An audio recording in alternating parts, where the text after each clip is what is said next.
কি ব্যাপার ম্যানেজার সাহেব, গত 3 মাস আমার রেস্টুরেন্টের আয় হয়েছে মাত্র 60,000 টাকা। এর আগেও তো আমি প্রতি মাসে ইনকাম করছি 2 থেকে 3 লাখ টাকা। তাহলে এই 3 মাসে কি সমস্যা?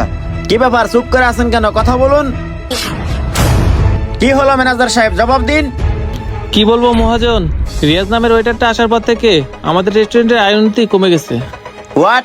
একটা ওয়েটারের উপরে আমার রেস্টুরেন্টের আয় উন্নতি নির্ভর করতেছে? জি মহাজন, বিষয়টা আমিও বুঝতেছি না। রিয়াজ নামের এই ওয়েটার আসার পর থেকে আমাদের রেস্টুরেন্টের এই হাল। আমি মাথার ঘাম পায়ে পেলে তিল তিল করে এই রেস্টুরেন্টটা গড়ে তুলেছি, আর সামান্য একটা ওয়েটার কিনা আমার এই রেস্টুরেন্ট নিয়ে খেলা করতেছে। হ্যাঁ মহাজন, আপনি কোনো একদিন এসে এই বিষয়টা নিয়ে তদন্ত করে দেখবেন। কোনো একদিন মানে?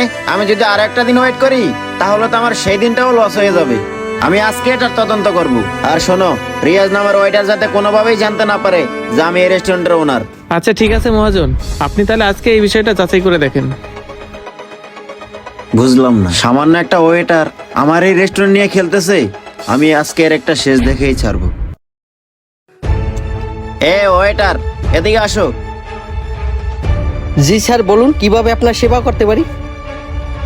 আরে, ওয়েটারের ব্যবহার তো ভালোই, তাহলে কি ম্যানেজার আমার সাথে মিছা কথা বললো?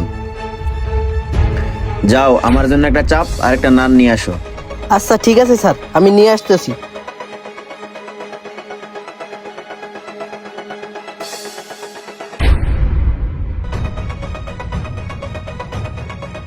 স্যার, আপনার নান রুটি আর হচ্ছে চাপ। স্যার, যদি আপনার আর কিছু লাগে আমাকে বলুন। বুঝতেছি না, এই ওয়েটারকে ধরার তো কোনো ওয়ে পাচ্ছি না, কি করে ওকে ধরবো। আচ্ছা ঠিক আছে, তুমি যাও, আর যদি কিছু লাগে তোমাকে ডাক দিব।